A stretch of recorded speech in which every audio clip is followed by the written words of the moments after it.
Welcome to WSAU Feedback. I'm Meg Ellefson. Thank you for joining me. Happy Friday! Yay! I'm so excited. And in case I don't get an opportunity to tell you at the end of the program, because sometimes it's just like, see ya, I will be off on Monday. My sweet, dear father-in-law passed away, and there's a memorial service for him in another part of Wisconsin over the weekend, so that's where I will be. I appreciate your thoughts and prayers. In the meantime, perhaps some of our thoughts and prayers have been answered with regard to, as I refer to it, or as I characterize it, the transdemic. And late Wednesday afternoon, I got an email from the Wisconsin Institute for Law and Liberty stating that they were filing a lawsuit against the FBI to release the Nashville Shooters Manifesto. And guest starring on my program this morning is Dan Lennington from the Wisconsin Institute for Law and Liberty to discuss it. Good morning, Dan. How are you? Doing great. Thanks for having me on. Yeah, you're a guest star. I don't know where that came from, but we'll roll with it. Hey, so let's talk about this. And I mean, obviously, there's some, I guess, breaking news about your lawsuit as well. The FBI responded, or at least we think they're responding somewhat quickly. Yeah. So just to remind your listeners, the shooting took place over a month ago on March 27th. This was the mass shooting at the Covenant School, which was a Christian elementary school in Nashville. The victims were 3 9-year-olds and a substitute teacher, a custodian, and the principal. There was footage online that a lot of people have seen of the law enforcement response. Law enforcement actually made it into the building and killed the shooter within 14 minutes of the 911 call, which was quite an amazing response by law enforcement.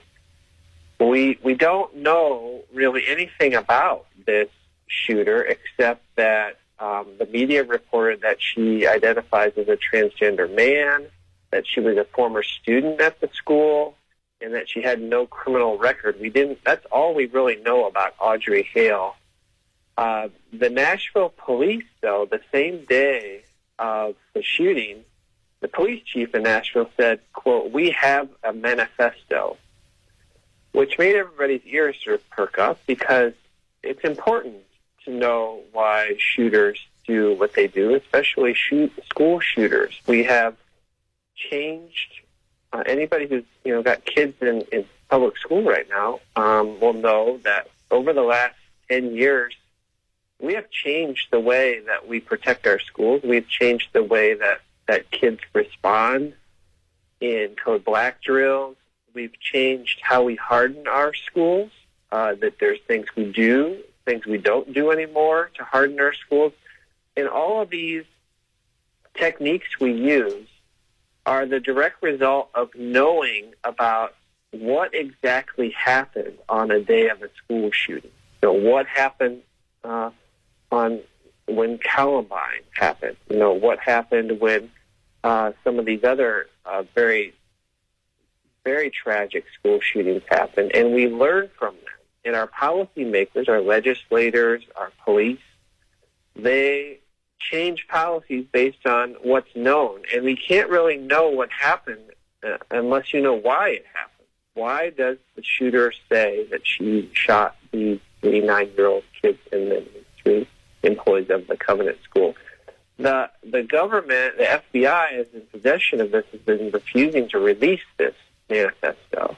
They claim, we submitted a public records request on last Friday and then again on Monday, and they say, I got it in front of me, they say that there is a pending or prospective law enforcement proceeding, and releasing the manifesto would, quote, interfere with enforcement proceedings. Now, I've been a prosecutor, I've been a state prosecutor, a federal prosecutor. I've never heard of a prosecution of a dead person. And Audrey Hale is dead. There is no criminal investigation going on, because criminal investigations are those things that lead to prosecutions and charges being filed. So it's hard for me to understand why the FBI would be refusing to release this.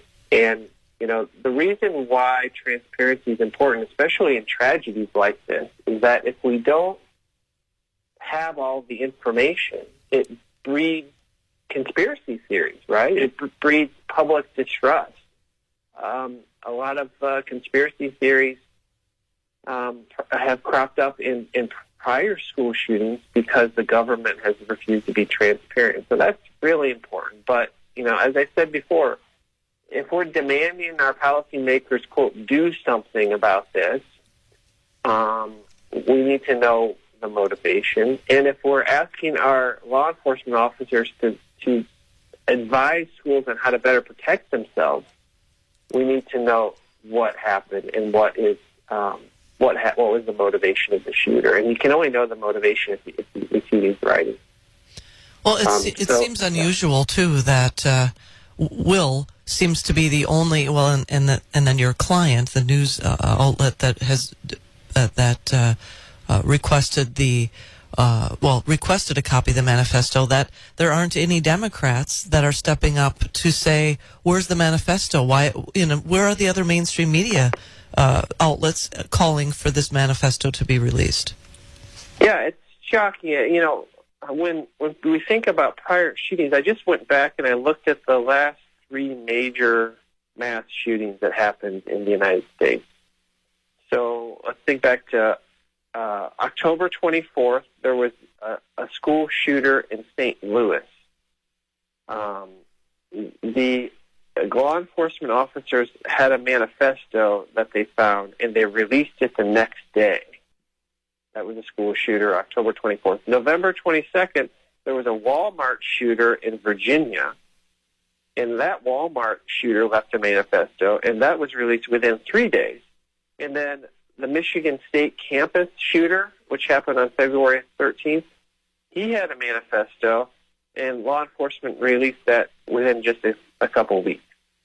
And so the question is why are they always so quick to release the manifesto in some circumstances, but apparently this one, which is the first, I think the first instance of a female school shooter. Females very rarely commit acts of violence like this. We've seen in the area of Islamic terrorism, there's been some very famous females who have been suicide bombers or things like that. But in the area of school shootings in America, we haven't seen any female shooters. And so it would be important to know, this is a unique circumstance. We'd like to know what is different about this particular shooter. FBI sort of famously released the Ted Kaczynski Unabomber manifesto. They actually sort of twisted the arm of the New York Times and the Washington Post to publish the manifesto in their newspaper. And there's a Netflix special about it with FBI sort of bragging about the releasing the manifesto. But here, though, for some reason, and again, I don't want to speculate because, speculation could lead you in the wrong direction, but it seems like something's fishy. There's some other motivation about why they want to withhold this information from the public, and if they would just release it, it wouldn't, breed public distrust. And, we have a right to know. We have a freedom of the press, and we at Will are happy to protect the freedom of the press, just like we protect all of our other freedoms. I haven't really seen a lot of coverage outside of conservative news outlets that are questioning the decision of the FBI. I guess my first response is, what are they hiding, and what is it that they're trying to prevent the public from learning about this shooter? And so I guess the breaking news about this particular situation in response to Will filing this lawsuit against the FBI, what happened yesterday? Or let's talk about what happened yesterday. Yeah, so we filed our legal claim, which is called administrative appeal, with the Department of Justice on Tuesday night, and then yesterday we publicized it. We gave them some time to respond. We didn't hear any response, and then yesterday, after we publicized it, and we went on numerous media outlets and got the word out. The law enforcement officials said publicly to the press in Tennessee, yeah, we're working on it. We're going to release it.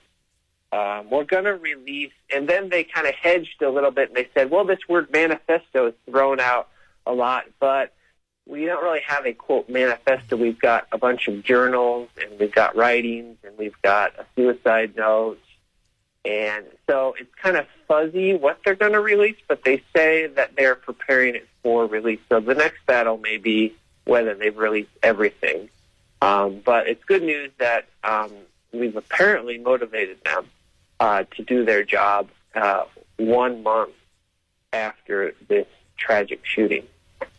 Well, and the double standard, I mean, in you naming these other examples of shootings and how the manifesto, and it really, honestly, it makes me wonder what is contained within this information that they're withholding from the public, and what it is that they hope does not, I guess, is not in the public's eye for us to conclude about this particular shooter. And so do you have confidence? And see, I'm naturally a skeptic when it comes to anything to do with our federal government. Do you have confidence that they're going to release everything that they have, and that they haven't redacted anything, or they haven't eliminated something that could potentially be, I don't know, I don't want to say a smoking gun. That's not the right word, but that would lead us to conclude some truths about this shooter?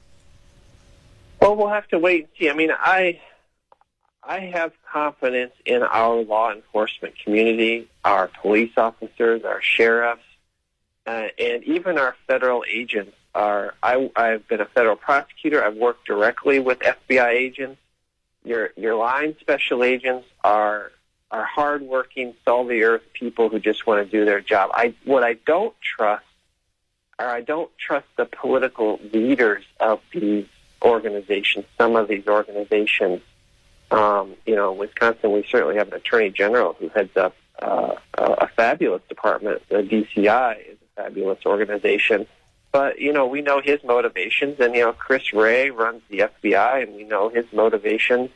And sometimes, I do not trust the political powers that be when they're making decisions on behalf of these fine men and women who protect us every day. And I think that's a real shame, and it's a real disservice to our law enforcement officers that they're trying to do their job and protect our kids, and they just want to do their job and keep us safe. But then you have political leaders that every day sort of like undermine our law enforcement friends. So I hope they do the right thing, but the decision is with the political leadership of the Department of Justice in Washington, D.C., and I don't trust them to make the right decision. That's why we're going to hold them accountable in court if we need to. Yeah, my concern is that they're not going to be forthcoming about all the information that they've recovered, because, again, it might point the whole transgender movement in a negative light, and they certainly don't want that. I mean, that's what I presume is why they have withheld it from the public, and that's why I certainly hope that we are able to see everything in its entirety. But, well, please keep me posted. Obviously, I know you will, Dan, but thank you so much for your work on behalf of the truth here in the United States, and so very grateful for Wisconsin Institute for Law and Liberty and all your efforts in trying to bring the truth to the American people. You're welcome, and have a great weekend. Thank you. You too. We'll talk again soon.